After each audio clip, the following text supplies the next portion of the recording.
Depuis l'aube de l'humanité, les dirigeants, qu'ils soient rois, empereurs ou chefs de tribu, ont toujours été confrontés à des choix moraux difficiles. Dans l'histoire, nous avons vu des dirigeants qui, comme Ned Stark dans Game of Thrones, prenaient des décisions dures tout en acceptant d'être au plus proche des conséquences de leurs actes. Par exemple, les empereurs romains, souvent entourés de conseillers, avaient le pouvoir ultime sur la vie et la mort de leurs sujets. A l'inverse, dans le monde moderne, les dirigeants politiques déclarent des guerres affectant des millions de personnes sans jamais rencontrer aucune de ces personnes en face à face. Je veux que les Américains et le monde entier sachent que les forces de la coalition feront tout pour épargner les civils innocents. Cette séparation entre la décision et l'action déléguée à une ou plusieurs tierces personnes mène à un détachement émotionnel et moral que j'appelle le paradigme du choc de troisième personne. Nous verrons que les conséquences de ce paradigme sont dramatiques et croyez-moi, ce n'est pas que nos chefs d'État qui sont touchés, ce phénomène se retrouve partout où il y a une hiérarchie, y compris dans nos familles. Imaginez un monde où chaque décision grave devrait être exécutée par celui qui la prend. Game of Thrones nous offre un parfait exemple dans l'une de ses premières scènes. Je sais que j'ai rompu mon serment. Si vous pouvez prévenir ma famille, dites-leur que je ne suis pas un lâche. Dites-leur que je suis désolé.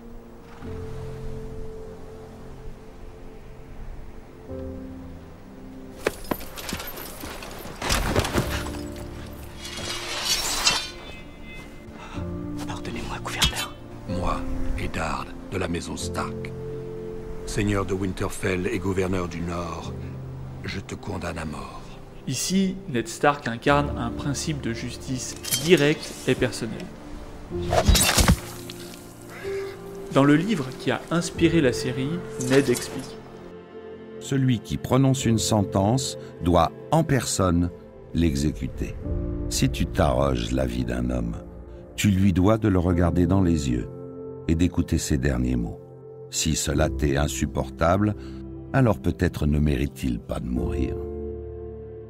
En étant physiquement et émotionnellement proche de l'acte, Ned ressent pleinement le poids de sa décision. Cette proximité rend les implications de son acte immédiates et tangibles, le confrontant aux conséquences morales et émotionnelles de son choix. Mais s'il y a une manière opposée de faire les choses, prenons Robert Baratheon, toujours dans Game of Thrones. Je les veux morts, la mère et l'enfant, tous les deux, et ce crétin de Viserys aussi. Est-ce que c'est assez clair pour toi? Tu parles d'assassiner une enfant.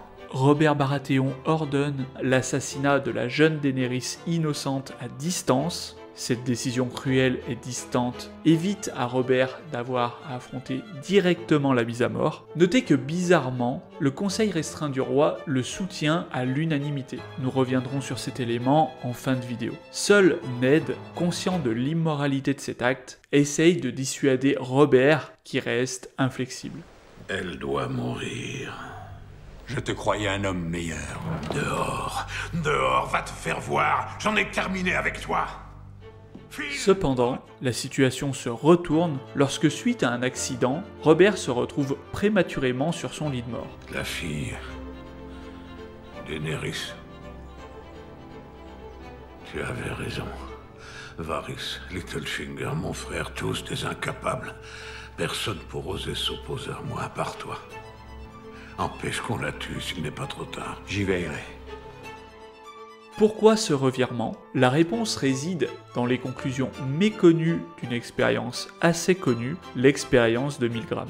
Dans les années 1960, Stanley Milgram a voulu comprendre jusqu'où les gens peuvent obéir à une autorité, même contre leurs principes moraux. Les participants, croyant administrer des chocs électriques à un inconnu, étaient prêts à aller jusqu'à des niveaux mortels simplement sur ordre d'une autorité. This will be at 3:30. The correct phrase is rich boy. Let me out of here. My heart's bothering me. Let me out, I tell you. Let me out of here. Let me out of here.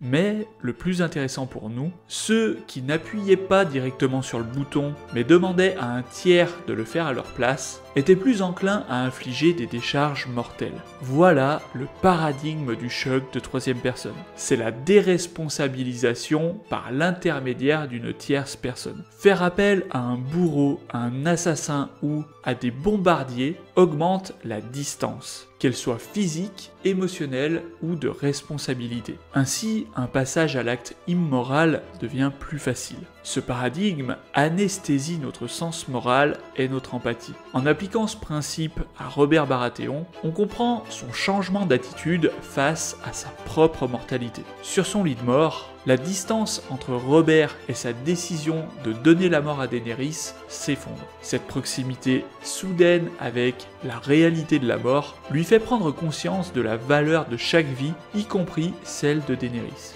Mais une question subsiste. Pourquoi son conseil le soutenait dans son immoralité ? Outre le désir de certains d'entrer dans les bonnes grâces du roi, cette approbation collective peut s'expliquer par le phénomène de désindividuation. Dans un groupe, quand on est près du pouvoir, on perd son identité personnelle, ce qui peut mener à soutenir des actions qu'on n'aurait pas individuellement approuvées. Quand un chef utilise un intermédiaire pour exécuter ses décisions, le risque de prendre une décision immorale augmente. Mais couplé à la désindividuation, ce risque explose, parce que le chef se sent soutenu dans son immoralité. Examinons maintenant comment ces phénomènes créent une profonde injustice, même dans une famille où l'honneur et la justice sont censés régner. Il doit partir, articula-t-elle. Il s'entend si bien avec Robb, plaina Ned. J'avais espéré... Il ne peut rester, coupa-t-elle. Il est ton fils, pas le mien. Je ne veux pas de lui. Dans le Trône de Fer, on entend Catelyn rejeter Jon Snow, l'enfant illégitime de Ned, mais sans le lui dire en face. Elle utilise Ned comme intermédiaire. Et Ned, bien que souhaitant autre chose pour son fils, il cède à Catelyn et encourage Jon à partir sous l'indifférence totale de ses frères et sœurs.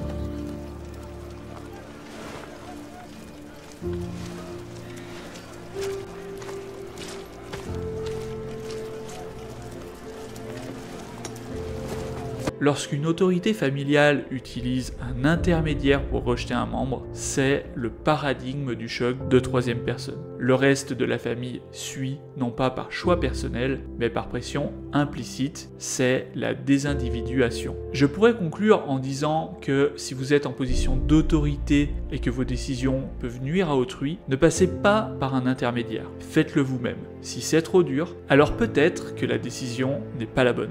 Mais dans cette vidéo, je souhaite avant tout m'adresser à ceux qui subissent ce paradigme dans leur famille. Je sais que des injustices terribles peuvent se produire et que personne ne semble vous comprendre. Moi-même, je suis passé par là. Croyez-le ou non, mais toute cette injustice peut devenir une opportunité de développer une résilience incroyable. Comme le dit Boris Cyrulnik dans Les vilains petits canards, pour être résilient, il faut avoir été traumatisé. Et le rejet familial est l'une de ces épreuves qui vous permet de développer une des plus grandes résiliences. Et je suis convaincu qu'il est offert à tous de l'acquérir. Nous approfondirons cela dans la prochaine vidéo, la semaine prochaine, avec l'étude de cas de Jon Snow. En attendant, vous pouvez recevoir dans votre boîte mail les 6 leçons pour comprendre et surmonter le rejet familial. C'est 100% gratuit. Rendez-vous sur rejet.fr pour recevoir la première leçon dans moins de 5 minutes.